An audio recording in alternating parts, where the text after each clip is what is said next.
residential real estate right now is probably one of the best places that you can make like decent money. What's going on, guys? Welcome to the Collecting Keys Real Estate Investing Podcast. I'm Mike DeHaan here with my co-host Dan Austin, and Mr. Dylan Cook, the kid from Ohio, is out today.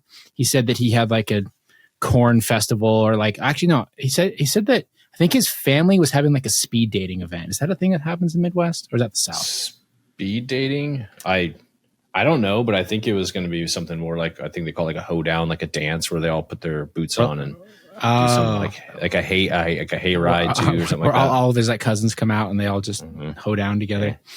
Makes sense. What people do on the other side of Mississippi is not my business. Who knows? They're weird though. I can tell you that much. They are swing voters, so maybe they're swingers. I mean, we know that that's true. Like there's always the most sexual depravity that exists in the most conservative areas. Like some of our scale members, they just sold this house today. I hope we were going to talk about this. What a great place. We're going to open it up right now. Yeah. Our members up in North Idaho, Kyle and Emma, great people, by the way. Awesome people. What's it? The Goat Property Buyers? Is that what it is? No, what's there? No, sorry, the property goat. Yeah, the property home buyers. I know. I was like, the goat fuckers. The goat fuck. No, yeah. So the property goat. It's like one of my favorite companies and brands that I've seen out there. It is. I don't have the shirt. I wore their shirt the other day. I know. I feel fortunate to have it have come through like our little group.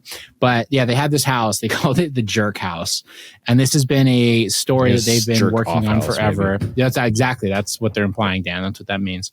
So when they bought this house, I remember when they bought it a while back.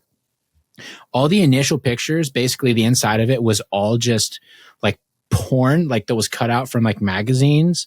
That was just like plastered all over the walls. And they ended up getting this thing cleaned out and selling it. And they started posting more pictures, as we were talking about today in our Slack channel. And they have like all these different, sex toys that are in there. They said that the guy had like turned power tools into like these different devices. I saw when I went there, I saw the actual device that held the power tool that you would sit on. Oh, did you used to go and hang out with the seller? Is that what you were doing? Yeah, he's my boy, dude. Yeah, no. Kyle told me he's like a 60-ish-year-old man, and he had another house and a wife.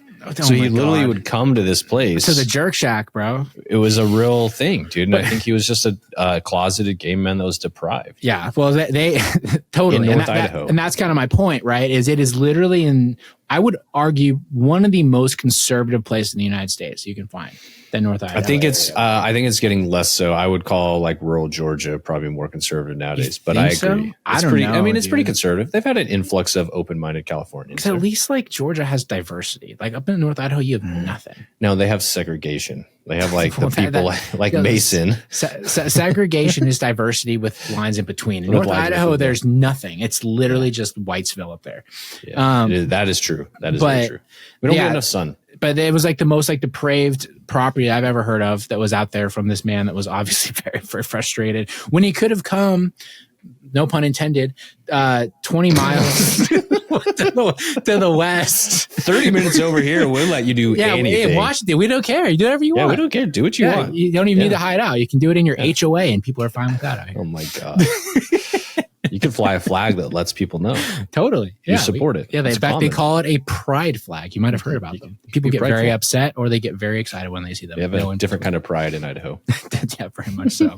But how did we even get on that? I don't know. Oh, yeah. So, yeah, I don't know actually. But it was that house was wild, dude. Like this, I will say, is probably one of the craziest situations. Like I've seen grosser houses and like weird stuff, but that was definitely from a sexual deviant standpoint. It was similar to Aaron Beale's suitcase full of homemade sex toys. Yeah. But this place was worse because it was like built. It was like purpose built. Like if there's zoning, this would be like a sex club. So totally. And like it was like a custom thing that was on this hillside with this beautiful view of the lake. Like it was an awesome area with just this shack of whatever. Yeah, wildness. But anyway, so that's Dylan's probably doing something like that in Ohio. That's what I'm assuming. But. Yeah, I think he is on the back of a hay truck. On the back, stuck with a bale of hay. It's true, because literally all he said was, "quote I am not going to be able to make it, so I'm going to assume whatever I want to assume." As a co-host, he should be able to share those things with us. But I feel if he's not comfortable to share that, that's okay. So don't be afraid to hit up Dylan on Instagram at Dylan_does_deals and let him know that you guys are available to listen to him if he wants to. He also does other things, not just deals. Perfect. We should really stop ripping on him because he's going to have way more money than all of us pretty soon. Yeah, Dylan is crushing it. Between his business crushing and his Bitcoin that's just on a freaking tear. He's such a big crypto guy, and he's actually smart, and he's not just doing degenerate throw money at the wall stuff like we do. Yeah. But give it 5 years, he'll be probably one of the richer dudes that we know, I bet. Yeah, he's already up there. Yeah. So if you want to figure out his information, go hit him up on Instagram, ask him for his mother's maiden name and the street that he grew up on. That way you can steal his money. But anyways, so getting to business, we did a refinance today, which was pretty good. So on if you've been listening to us for a while, a number of years ago, we had 3 properties that we had bought subject to that got the loans called due. We had to pay those off in cash. We were able to sell 2 of them. The third one we were not. We've held on to it basically free and clear for a couple of years. We finally just bit the bullet and did a refinance. Pulled out some good dry powder on that, and funnily enough, it actually is going to cash flow pretty decent.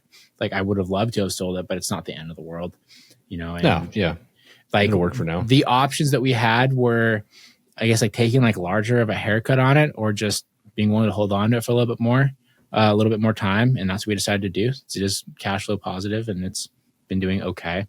And then sure enough, just because of the type of property that it is, it's rented almost instantly. Because we had it emptied out because we were trying to sell it. But then when we put it back in the market to get leased up, it got leased in a couple of weeks, both units. So it was pretty easy. Are they both leased now? I think so. She said the property manager, was it last week, said that she has someone ready to move into the second one. Unless I missed that. So, yeah, I mean, you didn't miss it. You either created it or I missed it. I could be fabricating that, but it's a podcast. Everything I say on here is true. Yeah, it's all factual. You can fact check us. There's no way to fact check us. We can say where the hell we want. Totally. Honestly, go ahead. Yeah. So a good lesson with that though is, sometimes you gotta. If you get properties, you buy them well. So even though this was a SubTo, the whole deal was we did have a decent leverage point on it. So we had the ability to have some flexibility on what we did, which was great. Then also too, sometimes you do have to bite the bullet and do your less than ideal sort of situation or outcome. And that's fine. That's kind of part of business. Right. Yeah. So I'm excited to get that one done. And then we had 2 of our nightmare deals that you guys have probably heard us talk about on the show over the years finally closed. We had our condo that, if you guys remember way back, we were unable to sell this condo back in 2021 because the HOA, the insurance policy wasn't enough to cover basically what anyone's loan size was going to be without a sizable down payment. And it took it took Dan, I did almost nothing on this. It took Dan 3.5 years to work with the HOA to finally get the insurance policy redone so that in hindsight on this one, we should have probably just bit the bullet and hired a lawyer up front and just said hey, either file a lawsuit, or I don't know. I don't want what an injunction is, but I kind of want to say it. So file an injunction or something legal against this damn HOA and force them to do it. Because eventually that's what happened was I said, hey, if we don't get this thing sold because it's under contract now, I just said, I'm going to have to engage my attorney and they're going to run with it from here. And then all of a sudden the HOA, which is 6 people, got an attorney, looked at it, made the change, and you're here 90 days later. Lessons, there you go. But the funny thing is back then, right? The thought of having to front the money, we weren't as confident in those kind of conversations. We didn't really have lawyer connections. No. I think we actually met with a lawyer. I remember going to someone's office and trying to figure it out. And they're like, I don't know. Here's what you're going to have to do. It's going to be real expensive.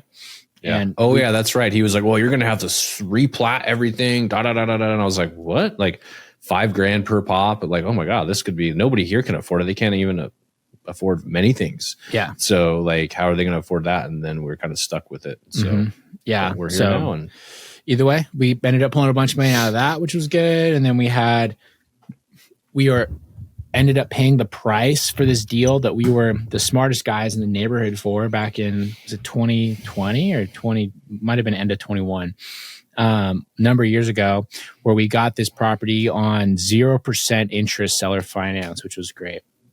Here's something you guys should know about seller finance deals. When you go to sell a property, okay, the title company is going to go to the lender and say, I need a payoff statement. And they go, that's cool. You know, if you go to like a bank, they'll provide that to you. If it's a seller finance deal, they can tell the title company to fuck off. And there's not really a lot you can do about it until you go and you get a lawyer involved. And the title company's not going to move forward. They're like, well, we can't get a payoff, guys. Totally. We can't legally clear this. Yeah. And so we had this whole deal with these people that did not want us to pay off their loan.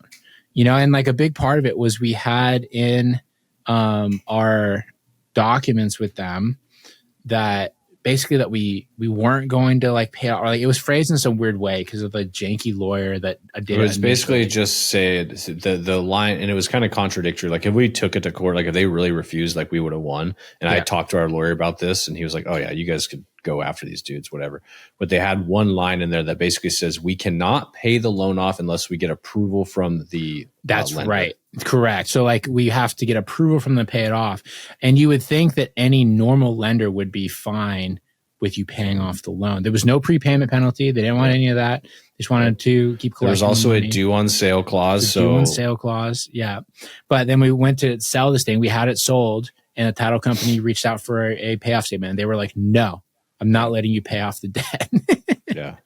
So, and the tough thing was we used a third-party escrow company who's notorious for bad communication. Yeah. And so then you got to go through them to the borrower, back and forth. And then that takes a couple weeks. And then you're like, finally, okay, we got to call these dudes. So I called our attorney, said, hey, call these guys. They don't like me already.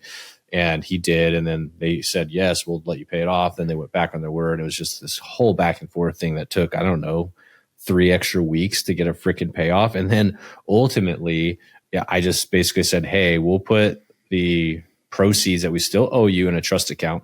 I don't even know what a trust account is. Honestly, I've heard it. Like, I don't know how to get one. But I said, I'll put it in a trust account at our bank and just we'll figure it out. And then we'll pay you this $600 we owe you every month. And then in January, which is a matter of months away, the loan is due anyways, we will pay you. See, that was the most insane thing to me was they were throwing such a stink when literally we have to pay a loan off in 4 months. Yeah. Like we were going through this to try and get ahead of that. And now there's 4 months left and they're like, no. And there's not like they're missing out on interest. No, it's 0%. Like there's no reason to not get the money back. Oh, it's so silly. But I mean, we still did okay. Like what did we net on the other one we sold? Because we got 2 houses from them. Yes, that's the other thing is we kind of went through this the first time when we had a partial payoff. And so we knew they were going to be a pain in the ass again, but we figured because it was so close to the final payoff, that it would be easier. But all in all, between both houses, I think we netted about 80. Yeah. So we did okay. Yeah. You know, over a period of time, because we had to do like 20,000 down payment to get into these properties. And then we had the $600 a month interest only, which was paid by because there was 2 sets of tenants. Yeah. Right. And so they were paying us. And then the one moved out. And so we're like, well, should we renovate this house? Got in the renovation and we're like, oh, this thing takes a lot of money. We're not going to be able to refinance it. So we sold that. And then the next one, same thing. The tenants moved out after 3 years. And they're just like, do we renovate this or sell it? No, sell it. Yep. Totally. So, but again, like a good example of this is we bought everything at a good price. We kind of like squeezed the life out that we could. And then we sold them at discounted prices again. And came out highly profitable because we bought them at such good prices up front. Yeah. That's how you do deals. You make your money on the buy side, definitely not on the sell side. Because even right now, I wouldn't say this is a great market to sell those in, but we found a good buyer that wanted them. And these were like 400 square foot houses. Yeah. On weird, but not great lots either. They were tiny. Like from a cash flow and just like a pay down, like a bunch of the, theoretical cash flow is coming from his interest pay down. Cause it's not like we overpaid for him or did anything like that to get seller finance. Like we bought him at a cheap price, but you're getting $600 a month towards the principal pay down. And then we were still cash flowing with those things at under market rent because they weren't super nice on the inside. We just kept the tenants in place. So I think it was like a $2,000, I think gross, we were at like $2,000 for both of those when they were rented to the original tenants. on a $600 payment. That's not bad. Yeah, it's not good. I mean, it's not bad. I mean, and then the pay down was so aggressive over the years that we owned it. Because we owned it for almost 5 years. So we had like 30 grand paid down just straight across the board with that by other people. So, I mean, they turned out to be fine, but still a pain in the ass. You're trying to get them. It was definitely a pain in the ass, and not at the right time, because we had the condo thing going on at the same time. We have our other houses listed at the same time, and like going through offers and declined offers and dropped offers, and then all of our other flips and stuff that we're continuously doing. It was like a nightmare for 6 weeks probably. Yeah, but we get through it. We got through it. We made money. There's always a light at the end of the tunnel. Yeah. And the thing that I like about real estate, like the residential side of real estate, is you can do, like, it's so liquid compared to like a lot of different kinds of real estate, right? And especially if you buy right, you can kind of make a lot of mistakes and still make money, because there's always going to be like some buyer for it, as long as you buy the property right. When you're getting into like the larger stuff or commercial or multifamily, people are going to be so much more nitpicky when you're getting in, because you're dealing with like smart money, right? That's going to have expectations. And then also too, like, your mistakes are going to be significantly more expensive. If you have something that like goes awry with it, you're also kind of influenced by whatever the cap rates are doing. Right. That's why like you need to buy at freaking, like we do with like doing off market real estate, buying at a discount is so key. Like the whole like SubTo, no money down, or overpay because you're going to get seller financing. All that stuff sucks because you literally have no exit. Your only exit is to ride that thing out. Dude, I got this guy that hit me up on Facebook the other day. Let me find his deal. So he saw me on one of the local Facebook groups, and he's trying to offload this seller finance deal, not the seller finance, the SubTo deal that he bought in Spokane. And as soon as somebody says that, I'm like, okay, the deal definitely sucks, because anyone that's advertised something like that bought a shitty deal. Right. And so let me read this to you. Okay. And so I said, I own a lot in town, but I need to be buying with equity, especially in this market. I was like, what's the deal look like? And he said, I'm pretty much trying to wash my hands of it at this point. The mortgage is at $354K at 4.5% interest, and I owe the original seller an additional $56,000. Okay, so he's got like a wrap. He got a second position from the seller. Yep. So $410K is owed total. I would happily sell it now for $450K. I'd be happy with that. It has a new roof, but needs some cosmetic updates, mainly flooring. And so I had him send over the fixtures. This property's maybe worth like 450, 470-ish, like maybe, right? And so then I was like sitting on it, and he said that the loan terms are paying off the original 30-year mortgage. It says no acceleration, whatever the fuck that means. Okay. So there's no acceleration on the 30-year Fannie Freddie mortgage. That's good. The $56K in equity has to be paid back in 3 months. Okay. But you have the ability to extend for 3 months. So he bought it on like a seller finance with like a second position that is due in like 6 months from when he bought it. And the most ideal situation, blah, blah, blah. And I said, okay, so let me get this straight. You need that $56K paid down, and you want an extra $40K on top of that. So you're realistically hoping to make $96,000 plus fees on a deal that you probably shouldn't have bought in the first place. And he said, yes, I bought it for the location and the interest rate. Well, apparently it sucks, dude. I don't know what to tell you, man. Hey, dude. Yeah. What were realtors saying for a while? Like, was it like date the rate, marry the house? Yeah. Apparently the rate cheated on you. The rate cheated on him, right? The rate lied to him the whole time. But the point is, now he has no options, because even if he was to list this thing on the market with that second position because he bought it like a dummy, he's going to lose his ass. There's no way around that. Yeah, but the thing is that sucks is like because of who this person is and how this deal is structured. Actually, I don't know who they are. They could be sitting on money. I have no idea. I'm assuming they're not, because they did this deal. Who's going to lose is the freaking seller. Yeah. Who thinks they're still on the hook for the first position. They're still on the hook for the first position. So this guy's going to put on the market. He's going to have it at like a loss, right? The HUD's going to show up. He's going to need to bring $35,000 at closing. He's going to be like, peace. He's going to dip out, right? And the seller who has a second position is going to have to figure it out at that point and either take a loss on their second or, I don't know, figure out a different situation or sell the house again themselves. But yeah, they're going to be backed into a corner. So, I mean, if I was the seller and I was in the know, I'd be like, cool, see ya, take a hike. Yeah. If hopefully you've collected some money from the guy. Yeah. It's going to be cheaper and easier to do that. I know. Yeah, I have no idea. But, I mean, I'm so glad that whole thing's kind of behind us, but residential real estate, dude, like the only people that I know that are still super happy with their real estate businesses are either in residential or in like lending stuff. Like we're in both right now, which is working out good. I got into a beef with a guy on Facebook yesterday. Beef, that's a strong word. I was debating him. I know it happens. Surprising. The great thing is about boomers is you can say minor stuff on Facebook and they get fired up. But you're like the boomer millennial version. Like you're like, oh, I'm gonna go get in a Facebook argument right now, dude. Have you met me? That like 100%. That's what happens. My dad was 45 years old when I was born. Right? Yeah, I was have it in your blood, dude. I was born with like old parents, kind of like doing stuff like that. Like Facebook is where I socialize. No, it's not. It's not like that. Like I prefer to have conversations with mature people. That just happens to be on Facebook is my pitch for that. Which is where all of them are. So but this guy, he posted a meme and it was like the meme of like the guy that's like looking at the girl walking by and the one that's looking up and is like jealous. And the jealous girl, so I guess it said real estate investors was like the dude, and the jealous girl said flipping houses for 12% ROI.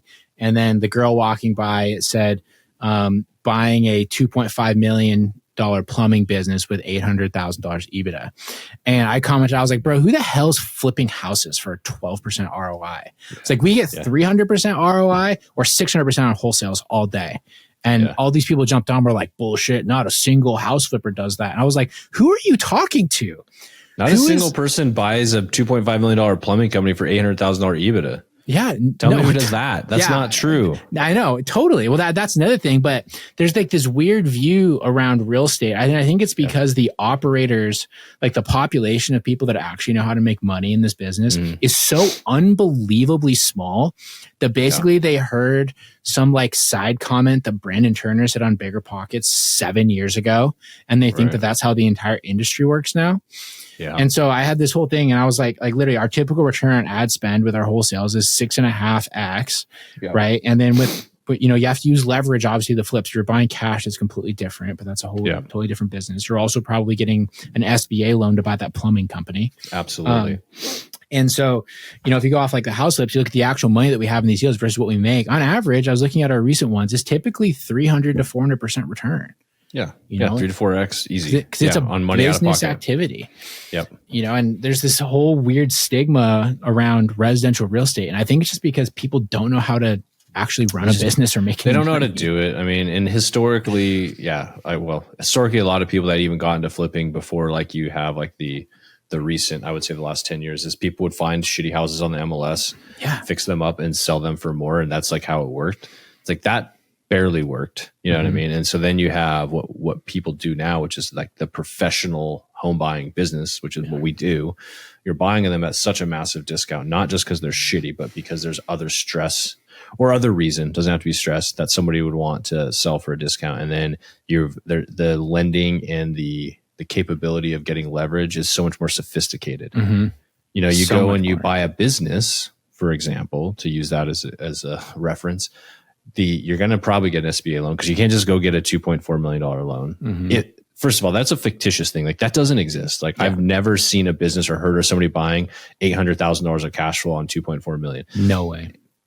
And if it did happen, most of that 800,000 EBITDA is actually going to your debt servicing because you're going to have to get the seller to carry some of it. You're going to get an SBA loan, and the SBA loan is basically going to put a second position on your house. They're going to do all sorts of shit so that you could buy this business and make 150 grand a year. And you're going to be so risky and so leveraged, where you can go get a $50,000 line of credit from a bank, $49,999 or whatever they'll give you for next to nothing, and that can be your funds to operate your flipping business. And then you can go get a hard money loan with construction funds, say for a 10% down payment, which is an average, say your average loan is 250 grand. That's 25 grand. You've got a $50,000 line of credit. There's your down payment plus closing costs, plus the first set of rehab before you do your first draw. Like that's easy. Like you can do that. And that is not like selling your firstborn child to buy a sinking business. Totally. And even if they make you sign a personal guarantee of a hard money loan, which they all will, they're not going to pursue that personal guarantee as long as the house still covers the value of the loan.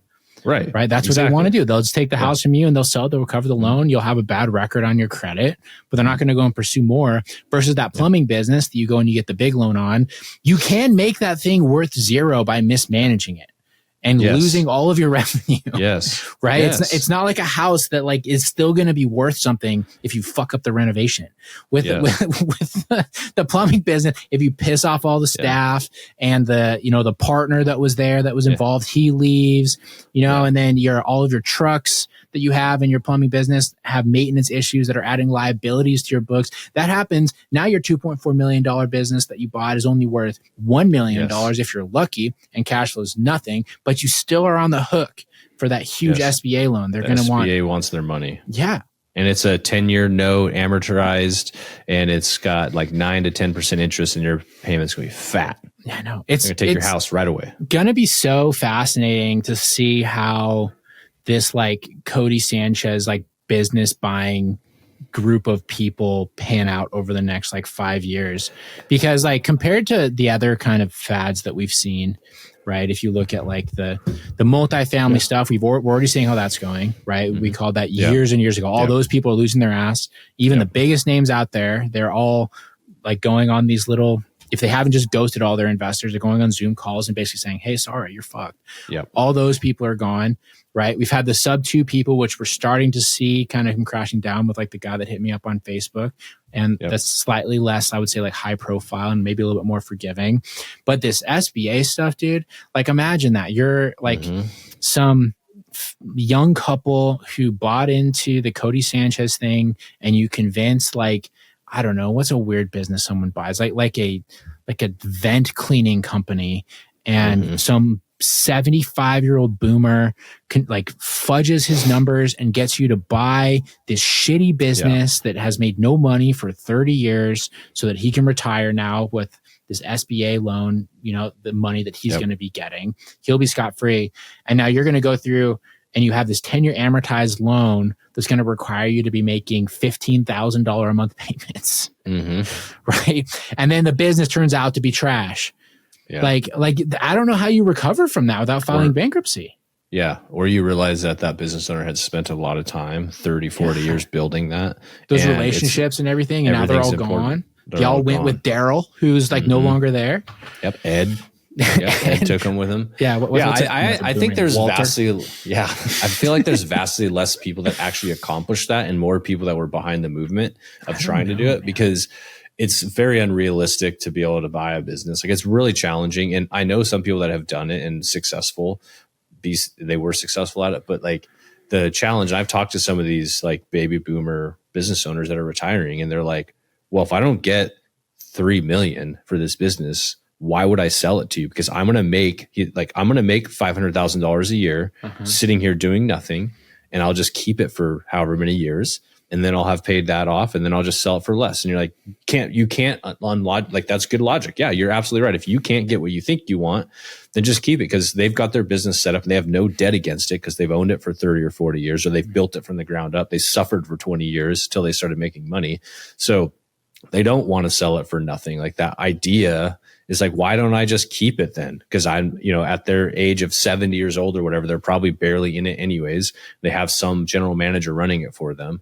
Right. And so they're just like, I'll just keep collecting a check. So I just don't think there's that many businesses available, even though there's a lot of small businesses. Most of them aren't worth owning anyways. And then the ones that are, they're not going to let it go for nothing. Yeah, no way. And I think that the biggest challenge, because I do think you can, do these acquisitions and make money and do well, but not if you don't know what you're doing. And that's kind of the problem, is there's this whole movement around how it's been so overly simplified, and they think that, I'm worked at Google, I'm pretty smart, I'm going to buy these blue collar businesses and add value, quote unquote, by adding in like automation, and like doing all these things. I was like, you want to know what the actual people that are doing the work don't want?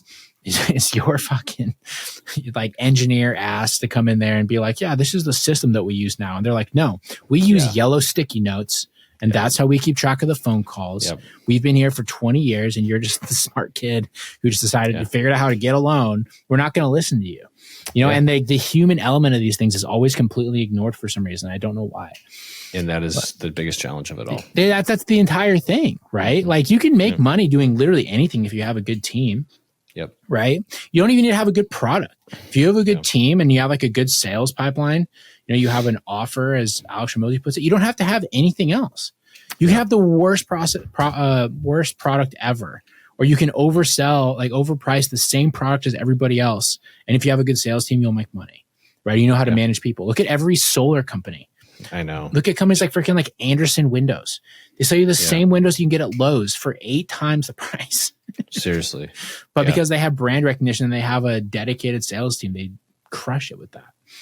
Yeah, that's actually a pretty interesting business model. The idea, and not just Anderson Windows, but the idea of using third-party contractors to do the install so that you don't have any employees and you'll pay those guys next to nothing because they don't understand the overheads of running a business. Mm-hmm. And then you use 100% commission-only salespeople. I just described every roofing company that exists. Yes. Yeah. But it goes back to what you're saying. It's like having really good marketing and a sales system. And in lieu of having one really good salesperson, have like 100 kind of okay salespeople that in a year they'll burn out and they won't make any money. But the ones that do stick around, they're going to be the ones that make all your money.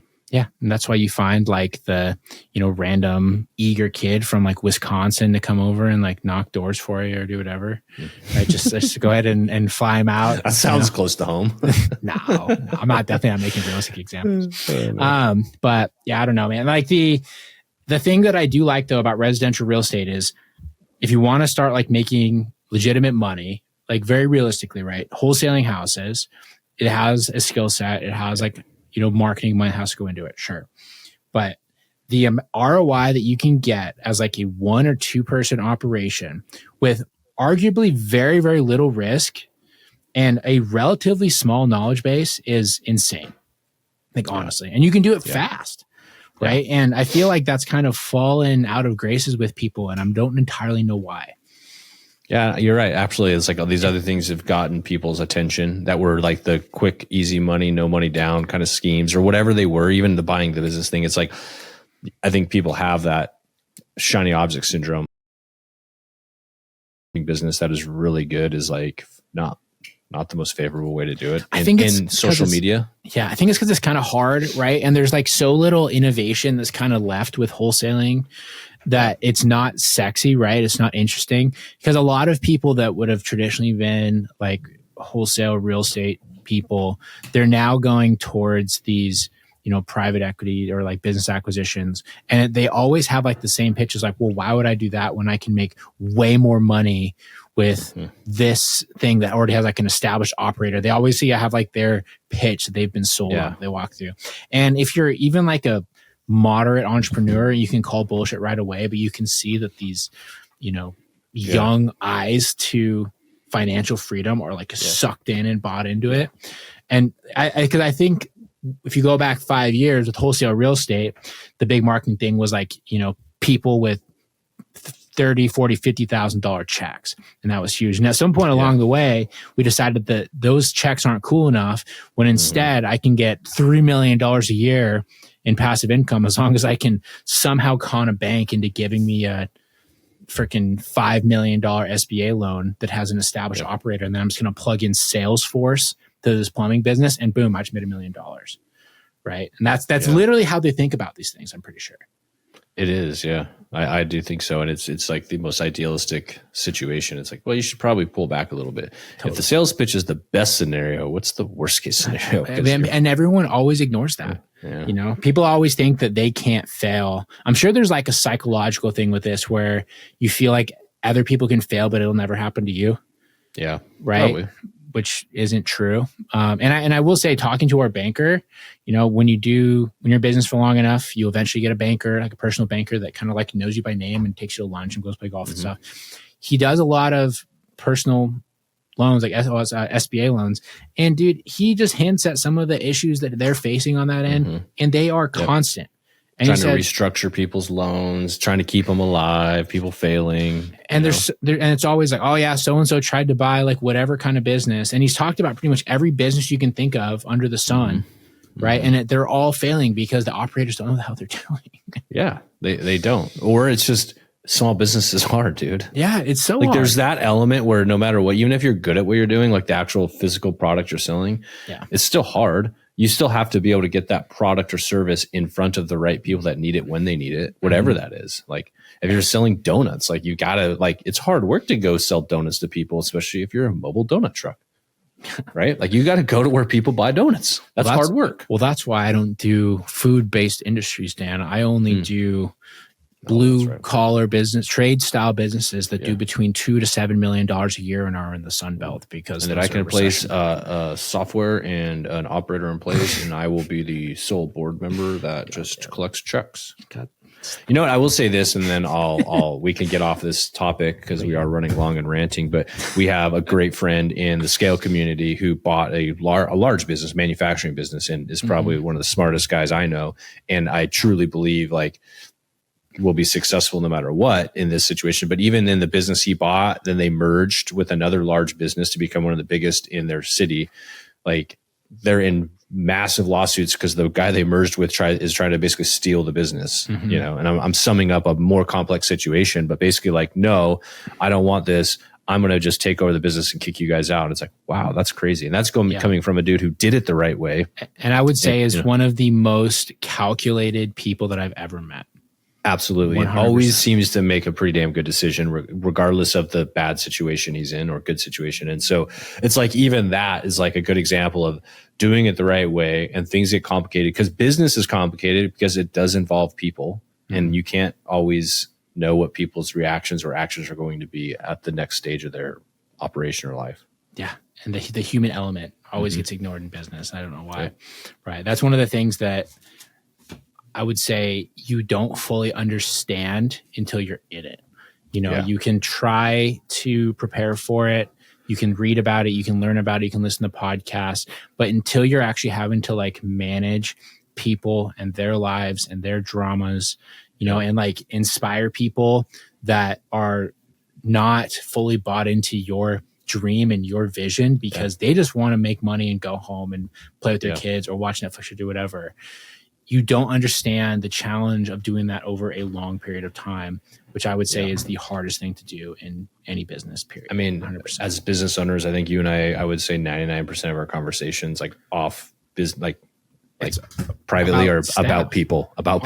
Always. There's none, because none of it, none of the rest of it matters. We're never like, let's break down this system and talk about it. No, because once your business is making money, you have the system. Like you already know, like what you need is you need people to fill those seats, you know? And another thing too, with a lot of business people, they don't understand is when you're buying those businesses, the seat that you're taking away that needs to be filled by somebody, and that probably needs to be you.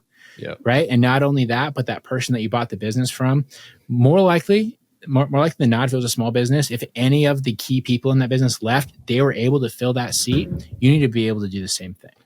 Yep. Right. 100%. You know, and if you don't have that ability, you probably wouldn't be doing it. But anyways, we got on a tangent on that, but I don't know. Something I'm thinking about because I feel like residential real estate right now is probably one of the best places that you can make like decent money because you can buy discounted assets, right? There's currently an abundance of sellers, right? There is not an abundance of buyers, but that actually tells me there's an opportunity there if you're willing to either be a buyer or you can make those connections with the good buyers because it's a very, very small club. And if you can join it, you'll be successful. And there's an abundance of opportunity because there's literally hundreds of millions of houses in the United States. Lots of them. And a lot of them are really shitty. Yeah. And the return on ad spend that you can make with a system that you can literally just like hire someone to do for you, whether it's like hiring a cold calling company or a direct mail company. And all you have to do is get comfortable talking to people. You can make industry wide seems to be kind of between a 5 and 8x return on ad spend. Like, why would That's you? Pretty cool. You don't have to develop anything. You don't have to like invent a product. You don't have to do a bunch of social media and build a following. You can do it as nobody. Yep. It's so easy. Yep. No better time, I think, to be in this business. because it is like a struggle bus for a lot of the lazy people and a lot of the people that shouldn't be here.